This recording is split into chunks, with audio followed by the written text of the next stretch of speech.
Hi friends, welcome to my channel. இன்றைக்கி என்ன விளாக்னா, இது மண்டே. அன்றைக்கி வந்து பார்த்திங்கன்னா ஹஸ்பண்ட் என்ன வெக்கப்பட வச்ச நாள். வெக்கப்படுறதுன்னா எதுவும் தப்பாக எடுத்துக்காதீங்க. என்னென்னா பர்த்டே விஷ் பண்ணியிருந்தாங்க. பர்த்டே அந்த செலப்ரேஷன் இதை பற்றி எனக்கு ஒன்றுமே தெரியாது. என்ன சொல்கிறது, ஷார்ட்ஸ் வீடியோவில் பார்த்துருந்தவங்களுக்கு தெரியும். நான் வந்து பர்த்டே செலிப்ரேட் பண்ணது கிடையாது அப்படின்னு சொல்லிட்டு சுத்தமாக வந்து 13 வந்து ஹஸ்பண்ட் வந்து ஃபஸ்ட் டைம் நான் மேரேஜ் ஆகி ஃபஸ்ட் இயர் வந்து எனக்கு 13/5 வந்துச்சுன்னா கேக் வெட்டியிருக்காங்க அந்த டேட்டுக்கு பர்த்டேன்னு சொல்லிட்டு. நான் அப்புறமா ஒரு பர்த்டேக்கு மொபைல் வாங்கி கொடுத்துருக்காங்க. அப்புறம் ஒரு பர்த்டேக்கு வந்து ட்ரெஸ் ஏதோ வாங்கி கொடுத்துருக்காங்க. இந்த மாதிரி பண்ணியிருக்காங்க. ஆனால் சுத்தமாக எனக்கு 13/6 வந்த உடனே அன்றைக்கி பர்த்டேன்றதே எனக்கு ஞாபகம் இல்லை. நைட்டு ஒரு 12 மணி இருக்கும். அப்போ வந்து பார்த்திங்கன்னா ஸ்வீட் வாங்கிட்டு வந்திருந்தாங்க. ஏன்னா கேக்கு வந்து நம்மளே செய்கிறதுனால அது வந்து கேக்கு வேணான்னு சொல்லிவிட்டு நான் வாங்கிட்டு வந்தால் திட்டுவேன்னு சொல்லிவிட்டு ஸ்வீட்டு மட்டும் வாங்கிட்டு வந்திருந்தாங்க. ரசகுல்லாவும் அப்புறமா ஜாங்கிரி இது 2 வந்து வாங்கிட்டு வந்து கொடுத்துருந்தாங்க. அவங்க கொடுத்த உடனே எனக்கு அவ்வளோ ஒரு என்ன சொல்கிறது, அந்த சந்தோஷம் அந்த வெக்கம் அதெல்லாம் இருக்கும்ல, அது எல்லாமே வந்துச்சு. நான் எதிர்பார்க்கவே இல்லை. ஹஸ்பண்ட் தூங்கிட்டாங்க. நான் பகலில் தூங்காததுனால கொஞ்சம் வந்து எங்கள் வீட்டில் கொஞ்சம் கொசு கடி அதிகமாக இருக்கும். அதனால் வந்து கொசு அந்த அப்பப்போ லைட் போட்டு அடிச்சுட்டே இருப்பேன் நான், பசங்களை கிடைக்குதான்னு பார்த்து. அந்த மாதிரி லைட் போட்டு அடித்து ஹஸ்பண்ட் கையில் ஒன்று கிடச்சிருச்சு. ஹஸ்பண்டை வந்து அடிச்சிட்டேன். அதனால் அவங்க வந்து எழுந்துட்டாங்க. எப்போயுமே வந்து இந்த மாதிரி டைமில் வந்து ஒரு சில டைமில் வந்து எழுந்துருவாங்க. அப்போ வந்து அந்த மாதிரி எழுந்துட்டு பேகு அவங்க ஆஃபீஸ்க்கு வந்து ஒரு பேக் எடுத்துகிட்டு போவாங்க. அந்த பேக்கில் போயிட்டு நான் சும்மா ஏதாவது தண்ணி குடிக்க தான் கிச்சனுக்குள்ளே போகிறாங்கன்னு நினச்சேன். பேக் அங்கே வந்து வச்சுருந்தாங்க கிச்சனில். அப்புறம் பார்த்தா ஸ்வீட் எடுத்துகிட்டு வந்து ஹாப்பி பர்த்டே அப்படின்னு சொல்லிட்டு விஷ் பண்ணியிருந்தாங்க. எனக்கு அவ்வளோ ஒரு வெக்கம்னா சொல்ல முடியாத அளவுக்கு. ஏன்னா இந்த மாதிரிலாம் நமக்கு யாருமே விஷ் பண்ணதில்லை. அந்த மாதிரி இருக்கும்போது ஹஸ்பண்ட் விஷ் பண்ணுறாங்க வருஷம் மேரேஜ் ஆனதுக்கப்புறம். இருந்தாலும் நான் எதிர்பார்க்கவே இல்லை இது என்னோடய பர்த்டே அப்படின்றது அப்படின்னு ஒன்று நம்ம செலிப்ரேட் பண்ணதே கிடையாது. இல்லை இப்போ தான் வந்து அதை கூட போன வருஷம் சுத்தமாக எதுவுமே பண்ணலை. ஹஸ்பண்டுமே விட்டுட்டாங்க. ஏன்னா நான் வந்து செலிப்ரேட் பண்ணதில்லைன்னு சொல்லி அவங்களுமே வந்து விட்டுட்டாங்க. இந்த டைம் வந்து திடீர்னு நான் எதிர்பார்க்காத நேரத்தில் வந்து ஸ்வீட் வாங்கிட்டு வந்தாங்களா. அதுவும் 12 மணி கரெக்டாக வந்து டைம் பார்த்துட்டு வேறு போனாங்க. நானுமே வந்து சும்மா தான் வந்து போகிறாங்கன்னு நினச்சிட்டு நானும் கொசு வந்து தேடிட்டு அடிக்கலான்னு சொல்லிட்டு பார்த்துட்டு இருந்தேன். அப்புறம் ஸ்வீட் வந்து விஷ் பண்ணோடனே அப்படியே பயங்கர ஷாக்கிங். ரொம்பவே சந்தோஷமாயிட்டேன்னே சொல்லலாம். ஏன்னா நமக்கு தான் இந்த மாதிரி எக்ஸ்பீரியன்ஸ் இல்லை. அதனால் அப்புறமா ஹஸ்பண்ட் வந்து விஷ் பண்ணிவிட்டு அவங்க வந்து படுத்து தூங்கிட்டாங்க.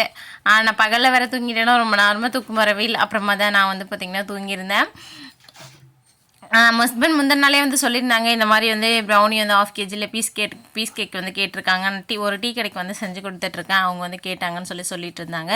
அதுதான் வந்து பார்த்திங்கன்னா ஹஸ்பண்ட் பாப்பா தம்பி எல்லாருமே ஸ்கூல் வந்து கிளம்புனதுக்கு அப்புறமா தான் வந்து செஞ்சு ஆற வச்சுட்டு வீடு துடைக்கல முந்தின நாள். இன்றைக்கி தான் வந்து பார்த்திங்கன்னா வீடு துடைச்சிருந்தேன் வெள்ளிக்கிழமை. அப்புறம் வீடெல்லாம் துடைச்சி முடிச்சுட்டு அதுக்கப்புறமா தான் வந்து பார்த்திங்கன்னா பீஸ் போட்டு கேக் பாக்ஸில் வந்து எடுத்து வச்சுட்டு இருந்தாங்க. 8 பீஸ் தான் வந்து கேட்டிருந்தாங்க. ஒரு பீஸ் மட்டும் எக்ஸ்ட்ரா இருந்துச்சு. அது பாப்பா ஸ்கூல்லேருந்து வந்தோடனே கொடுக்கலாம் அப்படின்னு சொல்லிட்டு எடுத்து வந்து வச்சுட்டு இருந்தேன். எடுத்து வச்சுட்டு மற்ற 8 பீஸ்லேயும் வந்து பார்த்திங்கன்னா கனாச் வந்து மேலே வந்து போட்டு மூடி எடுத்து வச்சுட்டு இருந்தேன். இது வந்து நடந்தே தான் வந்து பார்த்திங்கன்னா நான் போயிட்டு கொடுத்துட்டு வரணும். என்கிட்ட வண்டிலாம் வந்து இல்லை. அதனால் நான் எங்கே போனாலுமே பாப்பா கூட்டிகிட்டு வரதுக்கு போனாலும் சரி, எங்கன்னா கடைக்கு இந்த மாதிரி எனக்கு கேக் கொடுக்கறதுக்கு போனாலும் சரி, எங்கே போனாலும் நடந்தே தான் வந்து நம்ம போய் தான் ஆகணும். வேறு வழியே கிடையாது. அது பெருசு அளவில் ஆர்டர் இல்லைனாலும் எனக்கு வந்து பிடிச்சிருக்கு. இது வந்து ஒரு 50 ரூபாவோ 100 ரூபாவோ அதில் வந்து கிடைக்கிற அந்த லாபம் வந்து பார்த்திங்கன்னா எனக்கு வந்து நான் 1 லட்ச ரூபா சம்பாதிக்கிறதுக்கு ஈக்குவல் வந்து நினச்சிக்கிட்டு நான் வந்து செஞ்சிட்ருக்கேன். அதுக்கப்புறம் இங்கே வந்து பார்த்திங்கன்னா நம்ம கிரிவல பாதையில் தான் கொடுக்க போகிறோம். அதுக்காக நான் வந்து அப்படியே வந்துட்டு இருந்தேன். மழைலாம் பெஞ்சிட்ருக்குல்ல, அப்படியே நல்லா அண்ணாமலையார் தீபம் வந்து மலை வந்து பார்த்திங்கன்னா நல்லா பசுமையாக சூப்பராக இருந்துச்சு. அதுக்கப்புறமா வந்து நான் வந்து அந்த டீ ஷாப்பில் கொடுத்துட்டு நடந்து வந்து வர ஆரம்பிச்சிட்டேன். அங்கே வந்து பார்த்திங்கன்னா இடுக்கு பிள்ளையார் கோவிலை கிராஸ் பண்ணி தான் வந்து வந்துட்டு இருந்தேன். அங்கே வந்து சரியான கூட்டம். இன்றைக்கி வெள்ளிக்கிழமை க்யூ வந்து பார்த்திங்கன்னா கிட்டத்தட்ட ஒரு 100 பேராச்சும் நின்றுட்டுருப்பாங்க. நான் கிராஸ் பண்ணி போயிட்டு பக்கத்தில் வந்து பார்த்திங்கன்னா ஒரு விநாயகர் இருப்பார். அவர் வந்து சாமி கும்பிட்டுட்டு வந்துடலாம் அப்படின்னு சொல்லிட்டு இன்றைக்கி தான் எனக்கு பர்த்டேவே, அதனால் வந்து சாமி கும்பிடலாம்னு சொல்லிட்டு போயிட்டு இருந்தேன். அன்றைக்கி ஒரு நாள் வந்து ஃப்ரீயாக இருந்துச்சு. வந்து எல்லாம் வந்துட்டு போயிருந்தாங்க. அன்றைக்கி பாப்பா தம்பி கூட வந்து இட்டுட்டு வந்திருந்தேன். அதனால் வந்து எங்கேயும் போகல. அப்படியே ஸ்ட்ரைட்டாக வந்து பார்த்திங்கன்னா போயிட்டேன். இன்றைக்கி வந்து சாமி மட்டும் பக்கத்தில் வந்து கும்பிட்டுட்டு இடுக்கு பிள்ளையார் கோவில் உள்ளலாம் போகல. ஏன்னா அவ்வளோ கியூ வந்து பார்த்திங்கன்னா 1 மணி நேரத்துக்கு மேலே ஆகிடும் போல இருக்குது. பாப்பா வர நான் கூப்பிட்டு போனோம். 12 மணிக்கெலாம் வந்து பாப்பா வந்து விட்டுருவாங்க. நம்ம செடியில் வந்து சுண்டைக்காய் தான் வந்து பார்த்திங்கன்னா பிரித்து இன்றைக்கி குழம்பு வச்சு ஹஸ்பண்டுக்கு கொடுத்துருந்தேன். இப்போ தம்பிக்கு தயிர் சாதம் பண்ணி கொடுத்துருந்தேன். அதுக்கப்புறம் அப்படியே நடந்து வந்துட்டு இருந்தேன். 11:30 தான் வந்து ஆச்சு. சரி கொஞ்சம் நேரம் வந்து கரும்பு ஜூஸ் குடிச்சிட்டு அப்படியே போயிடலாம் அப்படின்னு சொல்லிட்டு ரொம்ப பசிக்கிற மாதிரி இருந்துச்சு. அன்றைக்கி சாப்பிடவே இல்லை. நான் டைம் ஆகிடும் பாப்பாவை வந்து கூப்பிட்றதுக்கு அப்படின்னு சொல்லிட்டு கேக் செஞ்சு எடுத்துகிட்டு அப்படியே வந்து கிளம்பிட்டேன். அப்புறம் கரும்பு ஜூஸ் குடிச்சிட்டு பாப்பா கூப்பிட்றதுக்கு அப்படியே நேராக வந்து பார்த்திங்கன்னா ஸ்கூல் போயிட்டு பாப்பா கூட்டிகிட்டு வந்துட்டேன். பாப்பா முந்தின நாள் 2 நாளுக்கு முன்னால் தான் வந்து தம்பி கூப்பிட போனோம். அப்போ வந்து ரோட்டில் வந்து முட்டியில் அடிபட்டுட்டு வியாழக்கிழமைக்கு ஸ்கூல் போகல மேடம். கால் வந்து அடிபடுறது தான் ரோட்டில் விழுந்தாவே வலி எப்படி இருக்குன்னு சொல்லி தெரியும். ரொம்ப வலி கிச்சிருக்கும் போல இருக்குது. காலையில் எழுந்து நிற்கவே மாட்டேன்னுட்டு அழுதுட்டான்ட்டு வியாழக்கிழமை லீவ் போட்டாச்சு. இன்றைக்கி தான் வெள்ளிக்கிழமை தான் வந்து பார்த்திங்கன்னா ஸ்கூல் வந்து அமைச்சிருந்தோம். இன்றைக்கி என்ன ஆச்சுன்னா நான் வந்து பேகு அப்புறம் வந்து பார்த்திங்கன்னா வரவையெல்லாம் மேட்டு விற்றுட்டு இருந்தாங்க. கரும்பு ஜூஸ் வந்து குடித்தேன். அங்கே பக்கத்துலேயே வந்து பார்த்திங்கன்னா இந்த மேட்டு பெட்டு அப்புறம் பில்லோ இதெல்லாம் வந்து விற்றுட்ருக்குறாங்க ஒருத்தவங்க. நாங்கள் வந்து நான் மேட்டு மட்டும் வாங்கிட்டு வரலான்னு சொல்லிட்டு மேட்டு வாங்கிட்டு பேக்கில் வந்து எடுத்துக்கிட்டு பாப்பாவோடைய ஸ்கூலுக்கு எடுத்து போகிற பேக் இதெல்லாம் எடுத்துகிட்டு பாப்பா வந்து தூக்கிட்டு வர முடியல. 2 நாளாக மீதி நாள் எல்லா நாளுமே நான் தூக்கிட்டு தான் வந்து வந்தேன். இன்றைக்கி வந்து நடந்தே வந்து வந்தேன் அவன் ஃப்ரெண்ட்ஸ் கூட வந்த பார்த்துக்கு. அவங்க ஃப்ரெண்ட்ஸு வந்து வீட்டுக்கு போயிட்டா அவங்க வீட்டை தாண்டி நாங்கள் வரோம். பார்த்தா கரெக்டாக வந்து பார்த்திங்கன்னா தடுக்கி திரும்பவும் வந்து கீழே விழுந்துட்டா. அதே இடத்துல பெருசாக வந்து அடிபட்டுருச்சு. ஏற்கனவே அடிபட்ட அந்த புண்ணுலே செம்ம அழுக. ரத்தம் வர வந்துட்டு இருந்ததா. ரத்தம் வருதுன்னு அழுக தாங்க முடியல. எனக்கே பாவமாகிடுச்சு. பேக் வந்து பார்த்திங்கன்னா ஸ்கூலில் கொடுத்த பேக்கே பிஞ்சிருச்சு. ஏன்னா அவள் தாங்கி பிடிச்சா கீழே விழாமல் இருக்கிறதுக்கு நான் கையில் வச்சுட்டு இருந்தேன். அந்த பேக்கு பிக்காமல் இருந்திருந்தால் அவள் கீழே விழுந்திருக்க மாட்டான். அந்த பேக்கு பிச்சுட்டு இருந்தனால ஓடி கீழே விழுந்துட்டா. அப்புறம் பாப்பா வச்ச வேறு பேக்கில் வந்து எடுத்து பீரோவில் வந்து வச்சிடலான்னு சொல்லிட்டு எடுத்து வச்சுட்டு இருந்தேன். பாப்பாவுக்கு வந்து பார்த்திங்கன்னா ஒரு நிறைய புக்ஸு எல்லாமே கொடுத்துருந்தாங்க. அது எல்லாத்துக்கும் அட்டை போட்டு மண்டே வந்து எடுத்துகிட்டு வரணும்னு சொல்லியிருக்காங்க. அவங்களே எல்லாமே கொடுத்துட்டாங்க. நம்ம எதுவுமே கடையில் வாங்க வேண்டியது இல்லை.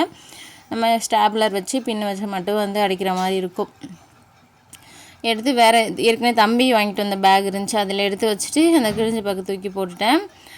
பாப்பாவுக்கு வந்து இன்றைக்கி மாதுளம்பழம் தான் கொடுத்துருந்தேன். பாப்பாவுக்கு இந்த ஃப்ரூட்ஸ்னால் ரொம்ப பிடிக்கும். எந்த ஃப்ரூட்டாக இருந்தாலும் பாப்பா வந்து ரொம்ப விரும்பி சாப்பிட்ருவா. அதனால் வந்து கொடுத்துருந்தேன். சாப்பிடலான்னு சொல்லிட்டு பார்த்தேன். சாப்பிட்டுட்டு இருந்தா. அழுதுகிட்டே இருந்தா பாப்பா. பெட்டில் படுத்துக்கிட்டு பாப்பாவை கொஞ்சம் நேரம் சமாதானப்படுத்திட்டு அதுக்கப்புறம் தான் இதெல்லாம் வந்து எடுத்து வச்சுட்டு இருந்தேன். கலரிங் புக்கு கொடுத்துருந்தாங்க. அப்போ வந்து பாப்பா கிட்டே சொல்லிட்டு இருந்தேன், உனக்கு கலரிங் புக்கு கொடுத்துருக்காங்கடா, நீ கலர் பண்ணுவியா அப்படின்னு சொல்லி கேட்டுட்டு இருந்தேன். இல்லை எனக்கு ரத்தம் வருது, நான் பண்ண மாட்டேன் அப்படின்னு சொல்லிட்டு இருந்தா. அதுக்கப்புறமா வந்து அப்பா கலர் வாங்கிட்டு வர சொல்லு, நான் கலர் நைட்டு அடிக்கிறேன் அப்படின்னு சொல்லிட்டு இருந்தா. சரி வாங்கிட்டு வரேன்னு சொல்லிட்டு சமாதானப்படுத்தியாச்சு. மேட்டு அவள் கடைக்கு வந்து இங்கே நைட்டுக்கு வந்து ஏதாச்சும் சமைக்கலான்னு சொல்லிட்டு கொஞ்சம் புதினா கருவேப்பிலை அப்புறமா ஒரு மசாலா பாக்கெட் வந்து வாங்கிட்டு வந்திருந்தேன். இந்த மேட்டு தான் வந்து பார்த்திங்கன்னா 40 ரூபா சொன்னாங்க. இது ஒரு மாதிரி நீட்டாக இருக்கிற மாதிரி தான் இருந்துச்சு. நம்ம வாசப்படி ஃபுல்லாக கவர் ஆகிற மாதிரி இருக்கும்னு சொல்லிட்டு வாங்கிட்டு வந்துட்டேன். இந்த மேட்டு கிச்சனில் வந்து போடலாம் அப்படின்னு சொல்லிட்டு இது ரொம்பவே நீட்டாக இருந்துச்சு. இதுவுமே 40 ரூபா தான். அப்புறம் இந்த குட்டி குட்டி மேட்டு வந்து பார்த்திங்கன்னா 20 ரூபான்னு சொல்லிட்டு சொன்னாங்க. அது 2 வாங்கிட்டா 100 ரூபா கொடுத்தேன், வாங்க மாட்டேன்னு சொல்லிட்டாங்க. அதுக்கப்புறம் 110 ரூபா கொடுத்தோடனே வாங்கிக்கிட்டாங்க. 10 ரூபா மட்டும்தான் வந்து பார்த்திங்கன்னா லெஸ் பண்ண மாதிரி இருந்துச்சு. நல்லாயிருக்கு பார்க்குறதுக்கு சாஃப்டாக. என்ன சொல்கிறது, துவைக்கிறதுக்கெலாம் கொஞ்சம் ஈஸியாக இருக்கும். நான் வந்து ஏற்கனவே வந்து டோர்மேட் வந்து நம்ம இங்கே இருக்கிற கடைங்களில் போய் வாங்கிட்டு வந்தேன், ட்ரெஸ் விற்கிற கடையில். அது வந்து நல்லா வந்து பார்த்திங்கன்னா ரொம்ப மொத்தையாக இருக்கும், துவைக்கிறதுக்கு கொஞ்சம் கஷ்டமாக இருக்கும். அப்புறம் எல்லாத்தையும் எடுத்து வச்சுட்டு ஒரு 12:30 கிட்ட வந்து ஆயிடுச்சு. அதுக்கப்புறம் சாமி கும்பிடலான்னு சொல்லிட்டு எடுத்து வச்சுட்டு இருந்தேன். ஹஸ்பண்ட் நைட்டு வாங்கிட்டு வந்த ஸ்வீட் இது. நைட்டு வந்து பார்த்திங்கன்னா நான் சாப்பிட்ல. நைட்டு 12 மணிக்கு மேலே ஆகிடுச்சா, அதனால் நான் சரி சாப்பிடவே சொல்லிட்டு விட்டுட்டேன். எனக்கு என் டைம் நான் சாப்பிட்டா வந்து டைஜஷன் ஆகாது. அதனால் ரசகுல்லா ஒரு 1/4 கிலோவும் ஜிலேபி ஒரு 1/4 கிலோவும் வந்து வாங்கிட்டு வந்திருந்தாங்க. ஸ்வீட் எனக்கு பெருசாக பிடிக்காது, இருந்தாலும் ஸ்வீட் குடிக்கணும்ல பர்த்டேக்கு, அதுக்காக வந்து வாங்கிட்டு வந்திருந்தாங்க. இது பார்க்கும்போதுமே எனக்கு ஒரே சந்தோஷமாக இருந்துச்சு. நமக்காக ஒன்று செய்யும் போது ரொம்ப சந்தோஷமாக இருக்கலாம். அந்த மாதிரி தான். சரி அதுவே வந்து பிரசாதமாக வச்சுக்கிட்டு சாமி கும்பிட்டுலான்னு சொல்லிட்டு அதுவே வந்து எடுத்து வச்சுட்டு இருந்தேன். இந்த கேக் செய்கிறதுக்கு முன்னால் தான் வீடெல்லாம் தொடச்சி பொட்டெல்லாம் வச்சுட்டு எல்லாமே பண்ணி ரெடியாக பண்ணி வச்சுருந்தேன். வந்த உடனே சாமி போட்டாக்கு பூ வச்சுட்டு அப்புறம் சாமியுமே வந்து கும்பிட்டு முடிச்சிடலான்னு சொல்லிட்டு கும்பிட்டுட்டு இருந்தேன். கும்பிட்டுட்டு அதுக்கப்புறமா தான் வந்து பார்த்திங்கன்னா லஞ்சே வந்து சாப்பிட்டு இருந்தேன். காலையிலேருந்து சாப்பிடாம இருந்தேன். தயிர் சாதம் இருந்துச்சு, அதை வச்சு உருளைக்கிழங்கு பொரியல் வச்சு சாப்பிட்டுட்டு தம்பிக்கு வந்து பண்ணி கொடுத்தது இருந்துச்சு. அதை வச்சு தான் வந்து சாப்பிட்டுட்டு அப்புறம் பாப்பா கொஞ்சமாக ஊட்டி விட்டுட்டு பேராசிட்டமல் வந்து போட்டு விட்டுருந்தேன் பாப்பாவுக்கு. ஏன்னா கால் வலி ரொம்ப அதிகமாக இருக்கும். அந்த வலி அந்த பேராசிட்டமல் போட்டால் கொஞ்சம் வலியெல்லாம் கேட்கும். அதுக்காக வந்து பார்த்திங்கன்னா பேராசிட்டமல் வந்து இப்போ தம்பிக்கு இந்த வாரம் தான் வந்து உடம்பு சரியில்லாமல் ஆச்சு. அப்போ தான் வாங்கிட்டு வந்தது இருந்ததா, அது தம்பிக்கு 5 ml போட சொன்னாங்க. இருந்தால் பாப்பாவுக்கு நான் வந்து ஒரு 2 ml கிட்ட வந்து போட்டிருந்தேன். அதுக்கப்புறம் பாப்பாவுமே வந்து பார்த்திங்கன்னா குடிச்சிட்டு கம்முன்னு நடக்க முடியல, அதனால் பெட்டில் வந்து படுத்துட்டு இருந்தா. நான் வந்து அப்படியே சாமி கும்பிட்டுட்டு திருப்தியாக அன்றைக்கி வந்து சாமியை வந்து கும்பிட்டுருந்தேன். எப்போவுமே வெள்ளிக்கிழமை ஆச்சுன்னா நம்ம வீட்டில் வந்து கண்டிப்பாக நான் சாமி கும்பிட்டுருவேன். இந்த பீரியட்ஸ் டைம் அந்த டைம் மட்டும் வந்து பார்த்திங்கன்னா கும்பிட முடியாத மாதிரி இருக்கும். மற்ற டைமில் எல்லா நாளுமே கண்டிப்பாக வந்து கும்பிட்டுருவேன். சூப்பராக வந்து பார்த்திங்கன்னா சாம்பிராணி வத்தியெல்லாம் ஏற்றி வச்சு மனசுக்கு திருப்தியாக சாமியுமே வந்து கும்பிட்டு முடிச்சிருந்தேன். இந்த நாள் கொஞ்சம் ரொம்பவே மனசுக்கு சந்தோஷமாக இருந்துச்சுன்னு தான் சொல்லலாம். ஏன்னா நான் வந்து சொல்லிடுறதில்ல, பர்த்டேக்கு விஷ் பண்ணும்போது அவ்வளோ சந்தோஷமாக இருந்துச்சு. மற்றபடி வேறு ஒன்றும் இல்லை. எனக்கு வந்து அப்புறம் சாமி கும்பிட்டுட்டு பொட்டெல்லாம் வச்சுக்கிட்டு பாப்பா பெட்டில் படுத்துட்டு இருந்தா. எடுத்து வைக்கலான்னு சொல்லிட்டு எடுத்து போயிருந்தேன். பாப்பா இல்லை எனக்கு வேணாம், எனக்கு இதை புண்ணு இருக்குல்ல, புண்ணு வலிக்கும் அப்படின்னு சொல்லிட்டு இருந்தா. சாமி போட்டு வச்சா சரியாக போயிடண்டா அப்படின்னு சொல்லிட்டு வச்சுட்டு அப்படியே விட்டுட்டேன். அதுக்கப்புறமா தான் வந்து பார்த்திங்கன்னா ஸ்வீட் எடுத்து டேஸ்ட் பண்ணியிருந்தேன். சாமிக்கெலாம் ஃபஸ்ட்டு வந்து கொடுத்துட்டு என்னுடைய பர்த்டேக்கு வந்து ஸ்வீட்டு, அதுக்கப்புறமா நான் வந்து சாப்பிட்டுட்டு இருந்தேன். ஒரு மாதிரி இறைச்சிட்டு அதுதான் வெக்கமாக இருக்காதுன்னு சொன்னேன்ல, அந்த மாதிரி தான் இருந்துச்சு. அதுக்கப்புறம் சாப்பிட்டுட்டு ஸ்வீட் சாப்பிட்டுட்டு அதுக்கப்புறம் தான் சாப்பாடு சாப்பிட்ருந்தேன். இந்த மேட் வந்து கிச்சனில் வந்து போட்டுச்சு நீட்டாக. நம்ம ஜிங்காண்ட் வந்து பார்த்திங்கன்னா தண்ணி பாத்திரம் கழுவும் போது கீழே வந்து சிந்துற மாதிரி இருக்கும். அதுக்காக வந்து நீட்டாக வந்து போட்டு விட்டுட்டு, இந்த ரெட் கலர் வந்து பார்த்திங்கன்னா மங்களகரமாக வாசப்படியில் இருக்குதுன்னு சொல்லிட்டு ஆல்ரெடி இங்கே இருக்குது அந்த மேட்டு பிளாக் கலர். இது வந்து நல்லா இருக்குது, பார்க்கும் போதே நீட்டாக இருக்கிற மாதிரி இருந்துச்சு. இங்கே வந்து போட்டிருந்தேன். நெக்ஸ்ட் வீடியோவில் பார்க்கலாம். Bye friends.